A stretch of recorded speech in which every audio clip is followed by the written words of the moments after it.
오늘 우리가 다 함께 나눌 말씀은 로마서 16장 25절부터 27절까지의 말씀입니다. 본문을 한 절씩 교독한 후에 마지막 절은 함께 읽겠습니다. 나의 복음과 예수 그리스도를 전파함은 영세전부터 감추어졌다가 이제는 나타내신 바 되었으며 영원하신 하나님의 명을 따라 선지자들의 글로 말미암아 모든 민족이 믿어 순종하게 하시고 알리게 하신 바 그 신비의 계시를 따라 하는 것이니 이 복음으로 너희를 능히 극복하게 하시는 함께 읽겠습니다. 지혜로운 하나님께 예수 그리스도로 말미암아 영원 세세에 복음하도록 있을지어다. 아멘. 누가복음 5장 1절부터 11절은 베드로가 예수님을 자신의 주님으로 인식하게 된 사건에 대해서 기록하고 있습니다.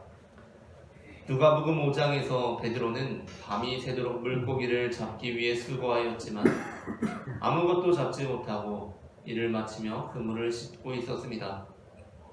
그런데 그런 베드로에게 예수님께서 찾아오셔서 이렇게 말씀하십니다. 1절부터 4절을 교독하시겠습니다. 무리가 몰려와서 하나님의 말씀을 들을 때 예수는 게네사렛 호숫가에 서서 호숫가에 붙여져 있는 것을 보시니 어부들은 배에서 나와서 그물을 씻습니다. 예수께서 한 배에 오르시니 그 배는 시몬의 배라 육지에서 조금 떼기를 청하시고 앉으사 배에서 무리를 가르치시더니 말씀을 하시고 시몬에게 이르시되 깊은 데로 가서 그물을 내려 고기를 잡으라. 아멘. 이에 대한 베드로의 대답이 이렇습니다. 이어지는 5절을 합독하시겠습니다. 시몬이 대답하여 이르되 선생님 우리들이 밤이 새도록 수고하였으되 잡은 것이 없지만은 말씀에 의지하여 내가 그물을 내리리이다 하고 아멘. 누가복음 5장에서 베드로는 예수님을 처음 만난 것이 아니었습니다. 누가복음 4장은 예수님께서 베드로의 집에 가셔서 그의 장모를 고치신 사건을 기록하고 있습니다. 38절부터 39절을 합독하시겠습니다. 예수께서 일어나 회당에서 나가사 시몬의 집에 들어가시니 시몬의 장모가 중한 열병을 앓고 있는지라 사람들이 그를 위하여 예수께 구하니 예수께서 가까이 서서 열병을 꾸짖으시되 병이 떠나고 여자가 곧 일어나 그들에게 수종들더라. 아멘. 그래서 베드로는 예수님을 선생님이라고 부릅니다. 그런데 베드로가 예수님의 말씀에 의지하여 그물을 내린 후 그물이 찢어질 정도로 많은 고기를 잡게 되자 예수님에 대한 베드로의 인식은 완전히 달라지게 됩니다. 6절부터 8절 말씀을 한 절씩 교독한 후에 마지막 절 함께 읽겠습니다. 그렇게 하니 고기를 잡은 것이 심히 많아 그물이 찢어지는지라 이에 다른 데에 있는 동료들에게 손짓하여 가서 도와달라 하니 그들이 와서 그를 채우매 잠기게 되었더라. 함께 읽습니다. 시몬 베드로가 이를 보고 예수의 무릎 아래에 엎드려 이르되 주여 나를 떠나소서 나는 죄인이로소이다 하니 아멘. 예수님을 구주로 고백하기 전에 베드로에게 있어서 예수님은 그저 한 사람의 선생님일 뿐이었습니다. 그러나 베드로가 예수님을 주님으로 인식하게 되었을 때 예수님은 베드로에게 유일한 주님이 되었습니다. 우리에게 예수님은 어떠한 분이십니까? 혹시 우리 역시 이미 예수님을 만났지만 예수님은 우리에게 아직까지 한 사람의 선생님으로 인식되고 있지는 않습니까? 오늘 우리는 나의 복음과 예수 그리스도라는 제목의 설교를 나눕니다. 제목을 제가 먼저 읽으면 따라 읽는 식으로 2번 읽어보겠습니다. 나의 복음과 예수 그리스도, 나의 복음과 예수 그리스도, 나의 복음과 예수 그리스도, 나의 복음과 예수 그리스도. 오늘 전해지는 말씀을 통하여서 예수 그리스도가 어떠한 분이신지를 알게 되고 우리도 바울처럼 우리의 복음은 예수 그리스도임을 분명하게 고백할 수 있는 성도가 되기를 바랍니다. 아멘. 그렇다면 예수 그리스도는 누구십니까? 먼저 첫째 함께 읽겠습니다. 첫째, 예수 그리스도는 복음 그 자체입니다. 로마서 16장 25절 말씀을 합독하시겠습니다. 나의 복음과 예수 그리스도를 전파함은 영세전부터 감추어졌다가 아멘. 본문에서 사도 바울은 자신이 전파하는 내용을 나의 복음과 예수 그리스도라고 표현합니다. 그러나 원어상 이 표현은 나의 복음과 예수 그리스도로 번역될 수도 있지만 나의 복음 곧 예수 그리스도로 번역될 수도 있습니다. 그렇기 때문에 우리가 읽고 있는 성경은 개역개정 성경인데 새번역 성경의 경우는 이 원어를 내가 전하는 복음 곧 예수 그리스도로 번역하고 있습니다. 신약 성경이 아직 완성되기 전이었던 2세기에 시리아에 살았던 타티아누스라는 사람은 당시 교회들 가운데 널리 인정받고 있던 마태복음, 마가복음, 누가복음, 요한복음을 하나의 복음서로 편집하려고 시도한 인물이었습니다. 타티아누스가 4개의 복음서를 하나로 편집하고자 했던 이유는 4개의 복음서에 중복되는 내용들이 많기도 하고 무엇보다도 복음서들 간에 중대한 차이들이 존재해서 성도들로 하여금 예수 그리스도와 그의 가르침 그리고 그의 삶에 대해서 이해하는 데 어려움을 줄 수 있겠다라고 생각했기 때문이었습니다. 실제로 마태복음과 마가복음, 누가복음과 요한복음은 중복되는 내용들도 많이 있지만 중대한 차이를 보이고 있는 부분들도 있습니다. 일례로 마태복음과 누가복음은 예수님께서 베드로의 장물을 고치신 사건의 시점에 관하여 서로 다르게 기록하고 있습니다. 우리가 앞서 살펴보았듯이 누가복음에서는 베드로의 장모가 고침을 받은 것이 예수님이 베드로를 제자로 부르시기 이전의 사건으로 나옵니다. 반면 마태복음의 경우는 베드로가 예수님의 제자가 된 이후에 예수님께서 베드로의 장모를 치료하신 것으로 기록하고 있습니다. 이 중대한 차이는 우리가 구체적으로 그 이유는 알 수 없지만 마태복음과 누가복음에 있어서 서로 절대로 양보할 수도 없고 타협할 수도 없는 부분이었다는 것이 중요합니다. 그러니까 이러한 문제들을 극복하기 위해서 시리아의 타티아누스라는 사람은 하나의 편집된 복음서를 만들려고 시도했던 것이었습니다. 이렇게 하나로 편집된 복음서는 디아테사론이라고 부르는데 이 디아테사론은 실제로 존재해서 신약 성경이 정경화되기 이전에 시리아 지역을 중심으로 많은 성도들이 읽기도 했습니다. 그러나 이후 신약 성경이 정경화되는 과정에서 복음서들 간의 차이에도 불구하고 마태복음, 마가복음, 누가복음, 요한복음이 각각의 고유한 책들로 그 내용 그대로 성경에 들어가도록 성령께서는 인도하셨고 디아테사론이라는 한 권으로 편집된 그 복음서는 역사의 뒤편으로 사라져서 그 내용도 지금 전달되지 않게 되었습니다. 그러면서 교회와 성도들은 각각의 복음서들이 서로 간에 드러내는 중대한 차이들을 이해하기 위해 노력해 왔습니다. 그 대표적인 방법이 그 차이를 관점과 강조점의 차이로 이해하는 것이었습니다. 비슷한 사람들은 비슷한 관점을 가지고 있습니다. 그래서 강조하고 싶은 것도 비슷합니다. 그러나 입장이 다른 사람들은 다른 관점을 갖습니다. 그렇다 보니 강조하고 싶은 것도 다른 법입니다. 그런데 여기서 우리가 놓치지 말아야 할 것이 있습니다. 그것은 그렇게 다른 입장을 가진 사람들, 그것은 어떠한 이유에서인지는 정확히 알 수 없지만 그들에게 있어서만큼은 절대로 양보하거나 물러설 수 없는 부분이었는데 그럼에도 불구하고 그렇게 다른 입장을 가진 사람들이 모두 예수 그리스도를 복음으로 고백하고 인정하는 데에는 동일했다는 것입니다. 마태복음과 누가복음은 분명히 그 입장이 달랐습니다. 타티아누스가 그것을 하나로 편집하고자 할 때 그것에 결코 동의하지 않았습니다. 그것은 우리가 생각했던 것보다도 굉장히 첨예하게 대립되었던 부분이었습니다. 우리가 생각할 때는 아니 베드로를 제대로 부르시기 전에 장모님을 고치신 내용이 들어가든지 그 다음에 들어가든지 그냥 하나로 잘 이렇게 편집하면 될 것 같은데 서로 그것이 굉장히 중대한 문제라고 여겼다는 것입니다. 그러나 복음이 놀라운 것은 이들이 모두 예수님을 구주로 복음으로 고백했다는 것입니다. 이들에게 있어서 예수님은 복음 그 자체였고 이들이 고백하는 복음이란 곧 예수 그리스도였습니다. 로마서 10장 12절은 이렇게 말씀합니다. 로마서 10장 12절 말씀을 합독하시겠습니다. 유대인이나 헬라인이나 차별이 없음이라 한 분이신 주께서 모든 사람의 주가 되사 그를 부르는 모든 사람에게 부여하시도다. 아멘. 그래서 복음 안에서는 A는 B와 같고 B는 C와 같을 때 A는 C와 같다는 수학적 공식을 초월하여서 A와 C가 같지 않음에도 불구하고 A와 B는 같고 B와 C는 같다. 그렇게 A와 C는 B 안에서 다르지만 하나가 된다는 사건이 일어나는 것입니다. 한국교회는 수많은 교단으로 이루어져 있습니다. 장로교회와 감리교회, 성결교회와 순복음교회, 침례교회와 구세군교회 등 수많은 교단들, 그리고 그 안에도 수많은 교파들이 존재합니다.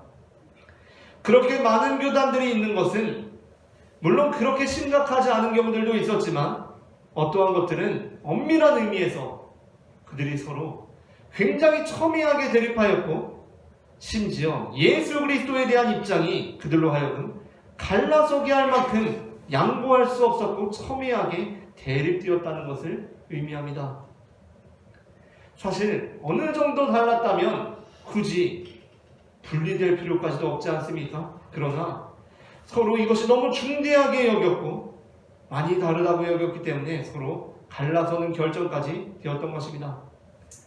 그러나 그럼에도 불구하고 우리가 잊지 말아야 할 것이 있습니다. 그것은 모든 한국교회는 예수 그리스도가 바로 우리의 복음이라는 점에서 모두 같은 믿음을 가지고 있다는 것입니다. 그렇게 우리는 서로 간의 차이에도 불구하고 유대인에게나 헬라인에게나 모든 사람의 주가 되시는 예수 그리스도를 통하여 하나가 될 수 있는 것입니다. 다음으로 둘째 함께 읽겠습니다. 둘째, 예수 그리스도는 우리를 견고하게 하시는 분이십니다. 로마서 16장 26절 말씀을 합독하시겠습니다. 이제는 나타내신 바 되었으며 영원하신 하나님의 명을 따라 선지자들의 글로 말미암아 모든 민족이 믿어 순종하게 하시려고 알게 하신 바 그 신비의 계시를 따라 된 것이니 이 복음으로 너희를 능히 견고하게 하실. 아멘. 앞서 우리는 로마서 16장 25절을 통해 바울이 말씀하는 복음이란 곧 예수 그리스도임을 알게 되었습니다. 그렇다면 이어지는 26절에서 이 복음으로 너희를 능히 견고하게 하신다는 것에서의 복음 역시 바로 예수 그리스도를 의미한다고 할 수 있습니다. 즉 예수 그리스도는 우리를 견고하게 하신다는 것입니다. 예수님을 믿게 된다는 것은 나의 약함을 인정하게 되는 것입니다. 베드로는 예수님을 구주로 인식하기 전에 자신의 약함을 깨닫지 못했습니다. 그러나 예수님을 구주로 인식하게 되자 그는 동시에 자신의 약함, 자신의 죄인됨을 깨닫게 되었습니다. 누가복음 5장 8절 말씀을 다시 합독하시겠습니다. 시몬 베드로가 이를 보고 예수의 무릎 아래에 엎드려 이르되 주여 나를 떠나소서 나는 죄인이로소이다 하니. 아멘. 그리스도인들이 가장 많이 하는 표현 중에 하나는 우리는 죄인이라는 표현입니다. 그리고 또 우리는 연약하다, 나약하다는 표현도 자주 합니다. 그래서 어떤 사람들은 실제로 그리스도인들이 우리 스스로 나약한 존재들이라고 생각하기도 합니다. 하지만 그렇지 않습니다. 그리스도인들이 우리 스스로를 나약한 존재들이라고, 죄인들이라고 고백하는 이유는 그것이야말로 예수 그리스도 안에서 우리가 견고한 길로 나아가는 출발점이 되기 때문입니다. 그리스의 철학자 소크라테스는 내가 알고 있는 한 가지는 나는 모른다는 것이다 라는 유명한 말을 남겼습니다. 내가 알고 있는 한 가지는 나는 모른다는 것이다. 그렇다고 해서 이 말을 들은 사람이 소크라테스라는 사람은 정말 아무것도 모르는 사람이었구나 라고 생각해서는 안 될 것입니다.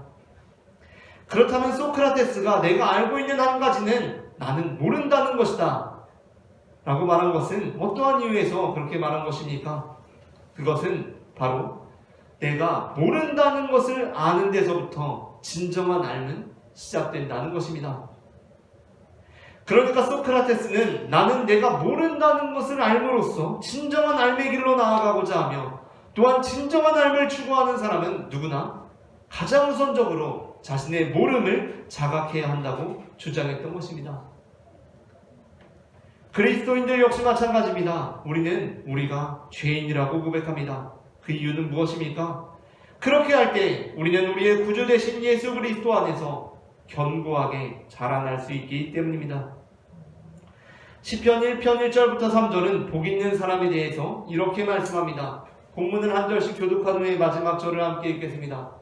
복 있는 사람은 악인들의 꾀를 따르지 아니하며 죄인들의 길에 서지 아니하며 오만한 자들의 자리에 앉지 아니하고 오직 여호와의 율법을 즐거워하며 그의 율법을 지켜 성하는도다. 함께 읽겠습니다. 그는 시냇 땅에 심은 나무가 철을 따라 열매를 맺으며 그 잎사귀가 마르지 아니함 같으니 그가 하는 모든 일이 다 형통하리로다. 아멘.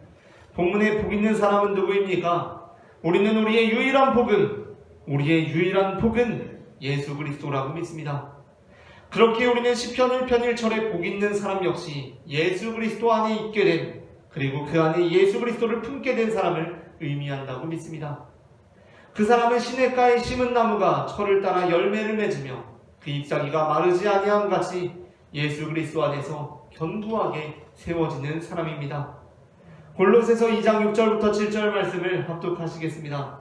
그러므로 너희가 그리스도 예수를 주로 받았으니 그 안에서 행하되 그 안에 뿌리를 박으며 세움을 받아 교훈을 받은 대로 믿음에 굳게 서서 감사함을 넘치게 하라. 아멘. 마지막으로 셋째 예수 그리스도는 누구인가? 셋째 함께 읽겠습니다. 셋째, 예수 그리스도는 하나님께 향하는 유일한 길이십니다. 로마서 16장 27절 말씀을 합독하시겠습니다. 지혜로우신 하나님께 예수 그리스도로 말미암아 영광이 세세 무궁하도록 있을지어다. 아멘. 아멘. 사도 바울은 로마서를 마치면서 하나님의 영광을 기를 수 있는 유일한 길로서 예수 그리스도를 고백하고 있습니다. 세상은 예수님께 견주는 성인들에 관하여 논하기도 합니다. 그래서 일반적으로 예수님은 소크라테스와 공자, 석가모니와 함께 4대 성인으로 일컬어집니다.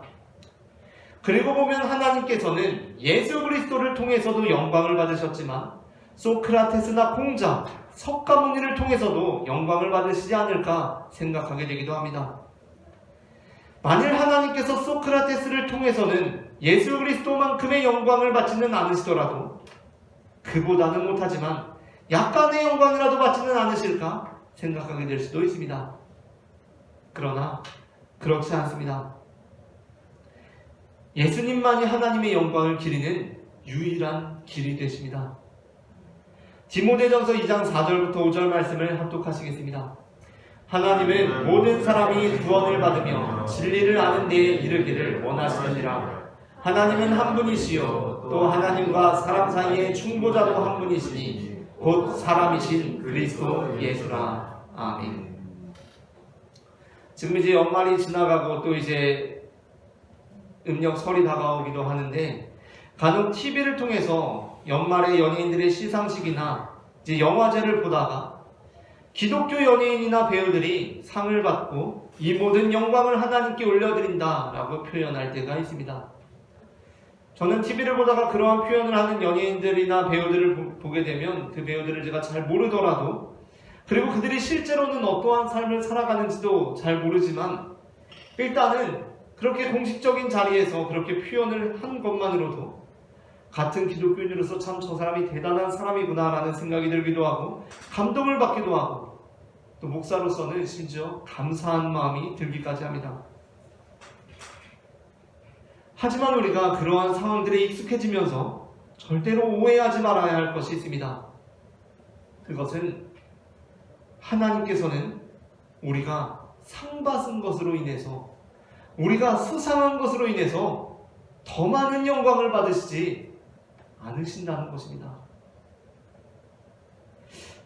물론 연예인이나 배우지만 또 한 사람의 그리스도인으로서 자신의 일을 충실히 함으로써 상을 받는 것은 그리스도인으로서 그 자체로 본이 되는 일입니다. 아마 연예인이나 배우지만 게으르게 사는 사람은 상을 받지도 못할 것이기 때문입니다. 그러나 그 사람이 상을 받은 것이, 그리고 하나님께 영광을 돌린 것이 하나님의 영광을 더하지 못한다는 것입니다. 오랜 무명 시절과 단역 배우 시절을 보낸 홍길동 배우는 나이 50이 되어서야 처음으로 연기 대상이라는 곳에서 나무주연상을 수상하게 되었습니다. 그러니 얼마나 그 자리가 감격스럽겠습니까? 그래서 홍길동 배우는 눈물을 흘리면서 이렇게 고백했습니다. 저는 20살부터 이 시간만을 꿈꿔왔습니다. 그리고 이 자리에 서게 되면 꼭 이렇게 말하고 싶었습니다. 이 모든 영광을 하나님 아버지께 올려드립니다. 라고 소감을 전해줬습니다. 그 장면은 많은 그리스도인들에게 감동을 주었습니다. 그러나 그 장면은 한편으로는 홍길동 배우가 수상한 이 순간에도 미래의 홍길동 배우를 꿈꾸며 오늘을 맞이하는 엑스트라 배우들이 얼마나 많을까를 생각하게 합니다. 그들은 마치 내가 수상을 하지 못하면 내 배우 생활은 하나님께 영광을 올려드리지 못하는 배우 인생이라고 생각하는 사람들입니다. 실제로 수많은 그리스도인 연예인들 배우들이 자신들이 영광된 자리에 서지 못함으로 인해 열등감과 패배감에 젖어서 살아가고 있습니다. 그런데 그렇지가 않다는 것입니다. 하나님께서는 이번에 나무주연상을 받은 홍길동 배우를 통해서는 영광을 받으시고 이번에도 수많은 영화에 단역으로 출연하면서 사방팔방 뛰어다녔지만 시상식에 초대조차 받지 못한 이몽룡 배우를 통해서는 모욕감을 받으시는 분이 아니라는 것입니다. 하나님께서는 이미 예수 그리스도를 통해 온전한 영광을 받으셨습니다. 하나님께서 예수 그리스도가 아닌 다른 어떤 것으로도 영광을 받기를 거절하신 이유는 예수 그리스도를 통해 하나님께서 온전한 영광을 받으셨기 때문이었습니다. 그러므로 우리가 하나님께 영광을 돌리는 길 역시 하나님께 온전한 영광을 올려드린 예수 그리스도를 우리의 구주로 고백하고 찬미하는 것밖에는 없습니다. 아마도 세상은 나무주연상을 수상한 홍길동 배우의 수상소감은 인정하지만 이번에도 시상식에 초대받지 못한 이몽룡 배우의 소감에 대해서는 무관심할 것입니다. 만일 그가 이번에도 비록 시상식에 초대받지 못했지만 오늘도 배우로 살게 하신 하나님께 영광을 올려드린다고 하면 그의 소감을 비웃을 것입니다. 하지만 하나님께서는 이몽룡 배우의 소감을 비웃지 않으십니다. 왜냐하면 하나님께서는 사실 애초에 우리의 소감 같은 것에는 관심이 없으시기 때문입니다. 물론 하나님께서는 우리의 형편을 헤아리시고 우리의 기도를 들으시는 분이십니다. 그러나 하나님께서 예수 그리스도를 통해 하나님께 영광을 올려드리는 저 배우가 주연인가 조연인가 엑스트라인가를 체크하시고 그의 비중을 헤아리시는 분이 아니시라는 것입니다.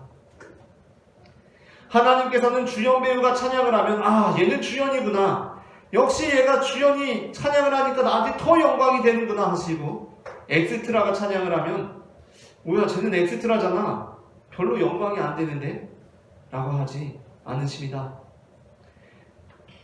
그것이 아니라 우리가 누구든지 예수 그리스도를 통해 하나님께 영광을 올려드릴 때 그 안에서 수상자와 비수상자의 구분은 사라지는 것입니다. 그 안에는 주연 배우와 엑스트라의 구분이 없습니다. 예수 그리스도는 하나님께 온전한 영광이 되시기에 그 안에서 누구나 예수 그리스도를 통하여 하나님께 온전한 영광을 올려드릴 수 있는 것입니다. 요한복음 14장 5절에서 예수님께서는 이렇게 말씀하셨습니다. 다 함께 본문을 합독하시겠습니다.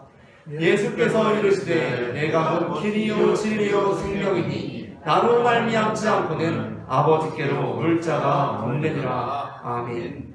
이 말씀을 뒤집으면 어떻습니까? 이 말씀을 뒤집으면 예수께서 이르시되 내가 곧 길이요 진리요 생명이니 나를 말미암으면, 나만 말미암으면 누구든지 아버지께로 나아갈 수 있다라는 것입니다.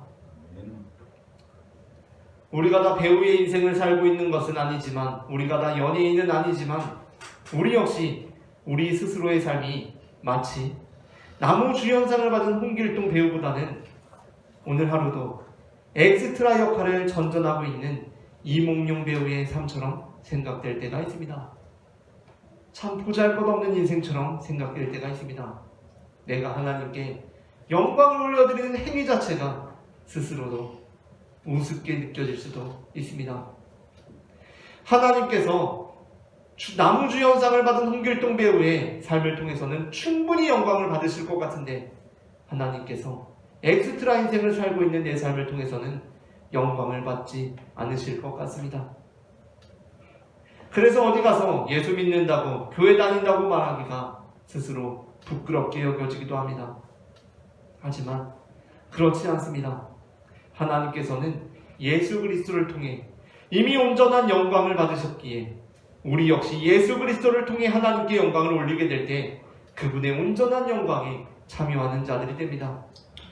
우리의 삶으로 우리를 평가하는 세상에서 우리의 삶으로 우리를 평가하는 세상에서 내가 기필코 내년에는 보란듯이 나무주연상을 수상하고 나도 하나님께 영광을 올려드리리라고 말하는 그 결단은 우리에게 동기부여를 하는 점에서 유익할 수 있지만 우리로 하여금 이 세상의 인정을 받기를 충동질하는 위험성을 가지고 있습니다.